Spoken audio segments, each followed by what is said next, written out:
my beloved Boss Mike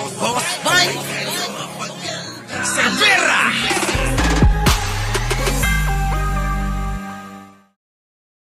Ito na yung DDS vlogger. Pinagtanggol. Etong syempre, ano pa aasahan nyo dito, no? Kay Banap Boy. Syempre, pagaganahin niya yung ano niya, mahiwagang kabubuhan. Diba? At galit. Pasok! Subalit, ang kanyang personal na damdamin ay walang Pero mabait pa si Madam Sara dito, sabi niya bilang tao. O, kita nyo, di ba? Ang galing talaga ni Barret. Ang cute-cute niya dyan. Ang cute. Hirap na hirap eh. Kaya nga, hindi ko alam eh. Kung paano niya talagang likuin pa yung mga katangahan ni Sara. Di ba?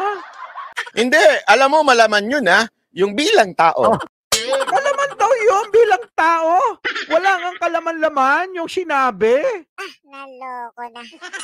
Malaman daw yun bilang tao. Tingnan nyo. Malaman ho yun. Ibig sabihin nun, at least, Parang di naman yung mukha mo lang yung malaman. Ay mukha ni Sara. nire-respeto ka niya bilang tao lang. Kita nyo, meron pa siyang paganon. Diba? Ito na nga yung sinasabi ko sa inyo, mga kababayan. Ito yung sinasabi ko. Etong mga pambabash nila ng pamimersonal, no? Na kapag itong mga ito ang pinersonal mo, galit na galit. Pero pag sila'y namimersonal, sa kapwa nila, apay parang yun yung nagpapasaya sa kanila. Diba? Pero, mga kababayan, pasin ninyo yung mga sinasabi at medyo laliman ninyo. Kasi magagaling ito manliko ng isipan ng mga bobong katulad nila. Diba? Pasin ninyo Alam at least, hindi ganyan tinawag na animal. Tao ka ka.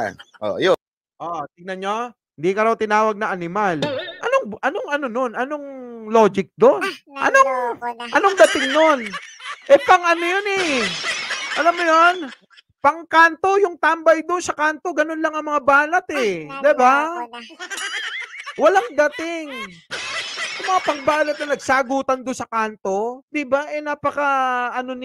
Napakahinahon at napaka-decenteng magsalita ni First Lady. Pero eto, binabasa na nga lang, parang tila ba namamali-mali pa. Kasi yung pag-eling-eling ng muka ni Sara, mukhang nagpa-opera ng muka na wala na yung tambok sa muka eh. Siguro ba natbay? Patulan natin ang gusto nilang ng batikos. Siguro ba natbay? Tanong mo kay Sara. Oy, idol Sara, saan mo pinagawa yung pisngi mo? Gusto ko rin pagawa pisngi ko eh. Kasi nagmumukhang tatlo yung baba ko. Left, center, and right. Diba? Grabe. Sige tuloy. Pero hanggang doon lang yung respeto ni Madam BP sa'yo. Doon lang. Bilang tao. Alam naman namin na hindi nyo talaga nire-respeto. Walang hanggang doon. Wala. Kahit na anong respeto, hindi nakatanggap sa inyo si First Lady. Walang gano'n na pagrespeto na hanggang doon lang. Aminin nyo na wala kayong respeto. Diba? Kahit na gano'n na wala kayong respeto, never na sumagot si First Lady. Diba? Walang sinabi. Hindi kayo binalikan, kundi ang ginawa lang ni First Lady, ipagtanggol yung kanyang asawa na ngayon Pangulo ng bansa. Diba? Naloko na. So, sinasabi nga ni Madam BP, nilalagay ka lang niya sa tamang posisyon mo. Isipin. Kita mo, anong tamang posisyon? Never nyong nilagay si First Lady sa tamang posisyon niya. Na dapat nire-respeto, ginagalang, at pinagmamalaki natin para nang sa ganon, mahumaling natin ang mga ibang lahi na tayong mga Pilipino ay nagkakasundo. Diba? Na mayroong pagrespeto. Kaso itong mga ito, walay hindi nyo makakitaan ng pagrespeto. Diba? Buti nga, buhay pa kayo Kung iba-iba lang siguro presidente, siguro ito, wala na. Di ba? Naloko na. Pasok. Nyo to, bakit kanyo? Bakit nilalagay sa tamang posisyon? Kasi nga, parang sinasabi niya, hanggang diyan ka lang. Ako, Vice Presidente, Ulit-ulit lang naman sinasabi mo, ganyan ka lang, hanggang dyan ka lang. Oh, bakit si Sarah, sa tingin mo, makakaakyat pa yan? Naloko Hanggang dyan na lang yan. Oo. Diba?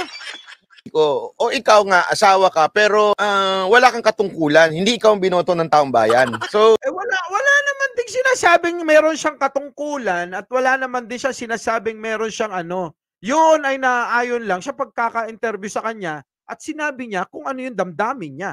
At karapatan niya yon para sabihin, para ipahayag yung kanyang damdamin. Hindi porke parang sinasabi nyo kasi, hindi porke ikaw ay first lady na ng Pangulo, manahimik ka na. Bobo kayo. Diba? Naloko na. Karapatan niya pa rin magsalita.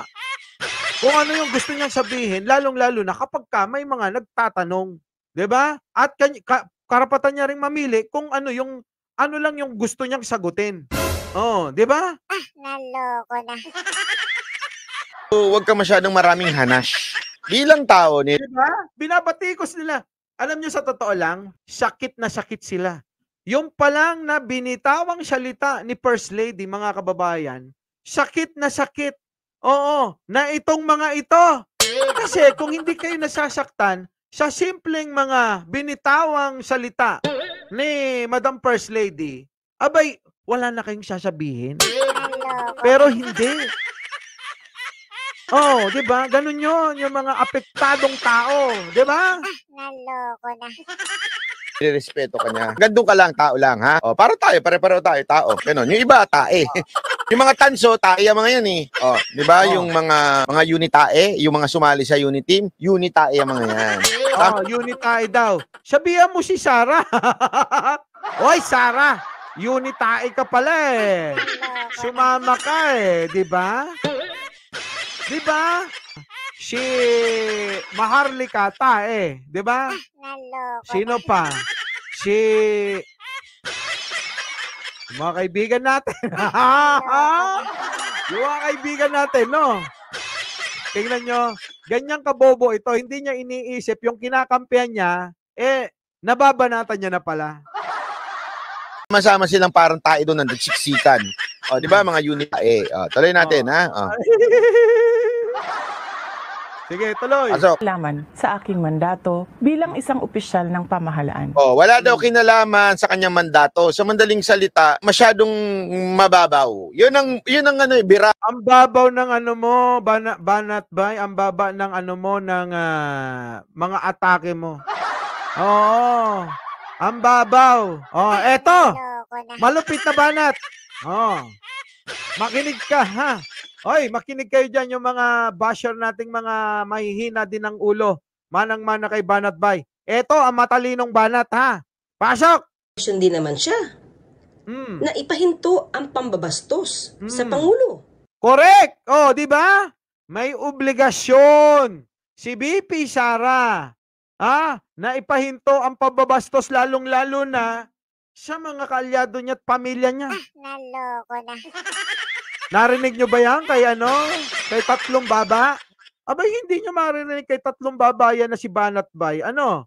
Oh, bakit? Kasi nga, bobo. Oh, pasok. Ito matalino. Ganitong mga pangangatwiran ang magagaling. Oh. Lalo pat pamilya niya at mga kaalyado nila ang nambabastos sa asawa ng unang ginang. Yan kasi ang gusto nila mga boss. Ang gusto lang nila, sila lang ang mambastos. 'Di ba? Oh, yung mga basher diyan, tingnan nyo, gusto nila sila lang nang babastos. Pero alam nyo, hindi natin papansinin yan. Bakit? Kasi hindi tayo mga level. Iba-iba tayo, ha? Magkaiba tayo. Kayo siguro, kung ang natapos nyo, hindi ko naman inaano, ha? Kung ang kinalakihan nyo at tinapos nyo ay hindi magandang maayos na pamilya, kami ho, hindi ganon. Naloko Oo. na. Kaya sarili ninyo yan, yung pag-uugali ng ganyan. Ano? O, sige, pasok. Una, hindi natin narinig na sinabi ni First Lady Lisa Marcos na mandato ni VP Sara na iresolba ang kanyang inis dito. Correct, 'di ba? Ang galing Ito yung mga ganitong mga katwiran. Yun, ang tama. Eh, yung katwiran ni Banat pa wala. Naloko na. Walang dating eh. Diba? Wala. Oh. Dahil madidinig natin na ang hinanakit ni First Lady Lisa Marcos ay patungkol sa pambabastos sa kanyang asawa. Correct! Diba? Yun lang naman. Pero nasasaktan na nga sila. Diba? Oh, diba? Nasasaktan sila. Oh. Attorney Claire yan. Oo. Crush ng mga vlogger yan. Naloko na. Siguro, kay Banat Bay may nagkaka-crush ba? Paki-comment nga, baka naman merong nagkaka-crush kay Banat Bay. Kasi si, Attorney Claire, crush ng maraming vlogger. Naloko na. Diba? Ni dating Pangulong Duterte at ng pamilya niya at ng ibang kaalyado. Hindi nga niya sinabi na may hinanakit siya patungkol sa pagbabanggit sa kanyang pangalan ni dating Pangulong Duterte sa unang prayer rally nito sa Davao. O, kita nyo, diba? Wala nga binanggit patungkol sa sarili niya. Hindi niya na pinagtanggol yung sarili niya. Kasi, hindi naman kayo kasi mga level-level ng pagkatao. Naloko na. Mahiya naman kayo, no? Diba? Diyos ko po. Oh. Ang isang nabanggit niya na nasasaktan siya ay nung banggitin ni dating Pangulong Duterte yung pangalan ng kanyang anak, lalong-lalo na si Sandro. Oh, correct. Diba? Bakit? Diba? Kasi bilang ina, normal lang na masaktan kayo. Oo, sa mga ganyang pambabatikos, diba? At ngayon, may nagkaroon ng pagkakataon para matanong at para sumagot. Oh, hindi naman niya lang sinabi yun, kundi may nagtanong, di ba? O ngayon, sinabi niya kung ano nararamdaman niya. Masama ba yun? Siyempre hindi. Di ba? Siyempre hindi. Oh, habang binabastos nila ang First Lady, First Family, ay lalo na mga napapamahal sa mga mamayang, mamamayan ng ating Pangulo, kaya magsawa sila. Totoo yan, sa totoo lang. Sige lang, tira lang kayo ng tira. Diba? Naloko na.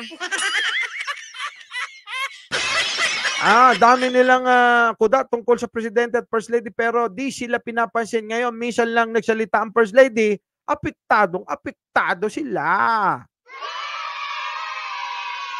Diba? Oo, ganyan. Magsalita. Mga nakapag-aral at merong breeding. Yun na nga. Oh. Yung mga DBS na naandito, puro ad hominem ang comment. Walang dating yan sa akin. Maniwala kayo, ha? Oo. Nandiyan na si Mosh Barreto. Maganda umaga. Oh. Eileen Oro. Ano na? Bumalik sa kanila ang mga sinabi nila. Tama. Oo. Diba? Ano pa? May mga DDS sa comment section. Hayaan nyo sila. Ganun talaga. Makikita nyo na at may kukumpara nyo na ang kaibahan ng may utak at walang utak. Naloko na. Diba? Ganun yun. Attorney, tuloy mo. Na sinabi pa na nagnanais na maging Prime Minister. So she went there at 3, and then she went to Davao. Davao. And then when she went to Davao, Duterte said, oh, bangag, di ba? Imagine a former president calling, bangag. I mean, wow, you had 6 years, why would you call, bangag, di ba? Ngayon, sino ang mahina ulo? Isipin nyo maigi. Vice Presidente ka. Pinagtatanggol ka ng Pangulo mo. Ha? Tapos pupunta ka doon sa mga rally ng mga kaalyado mo. At doon tatawa-tawa ka habang tinatawag yung tao. Ha? Yung tao na umaalalay sa'yo at pinagtatanggol ka. Ano tawag doon? Traidor. Naloko na. Diba? Traidor talaga si Sara. So, and then the camera panned on her, tumatawa. So, syempre nakita ko, sabi ko, wow, man. I mean, masakit yan. And then when said Duterte, si Sandro, yan, gusto maging Prime Minister, perpetuate themselves in power. May karapatan naman siguro magsabi ng kanyang damdamin si First Lady Lisa. Yan ha, maliwanag ha, Pinoy Hawaii.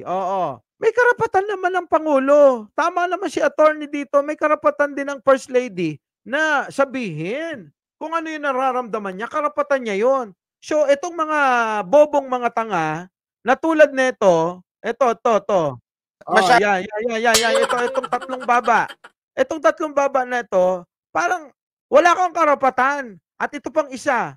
Oh, na ewan ko bakit lumiit na yung muka. Nagpabelo siguro. Oh.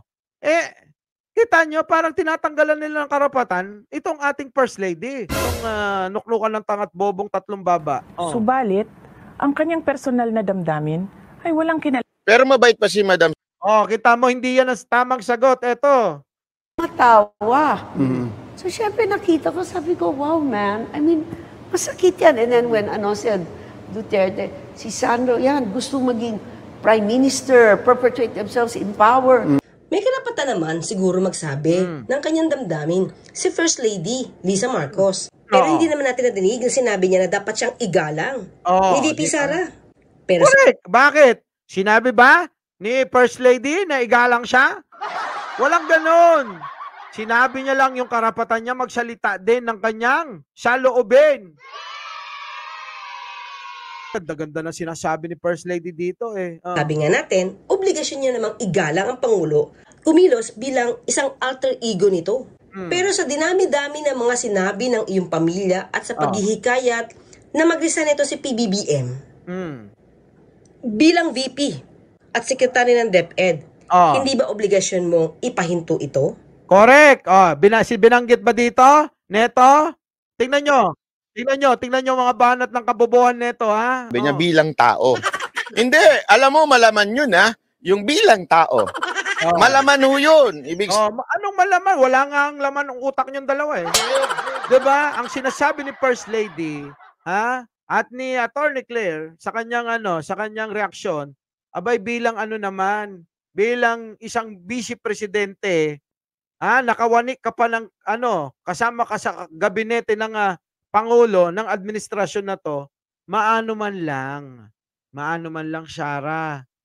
Sawayin mo naman. Oo. Sawayin mo naman yung mga bumabatikos ng kung ano-ano yung sinasabi. Tulad na itong tatlong babang tagapagtanggol mo. Diba? Bilang isang alter ego nito. Pero sa dinami-dami ng mga sinabi ng iyong pamilya at sa paghihikayat na mag-resign ito si PBBM bilang VP at bilang Secretary VP. ng DepEd. Bilang VP at Secretary ng DepEd at kasapi ng gabinete ni Pangulong Bongbong Marcos, Attorney Claire. Hindi ba obligasyon mong ipahinto ito bilang isang alter ego nga ng Pangulo? Obligasyon yon. Si Sara may obligasyon banat-bay na ipahinto, na sawayin.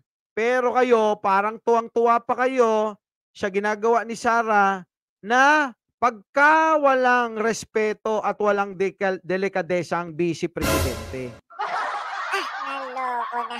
Kahit hindi mo na sabihin bilang alter ego, bilang tao na lamang.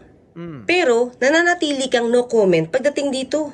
Kaya nga, so ngayon, may ikukumpara nyo na, may ihahambing nyo na yung mga tanga na nagko-comment lang tulad ni Banat Bay sa mga may utak, na tulad ni Attorney Claire, na sinasabi kung ano yung totoo. Hindi kayo nililito sa totoong balita.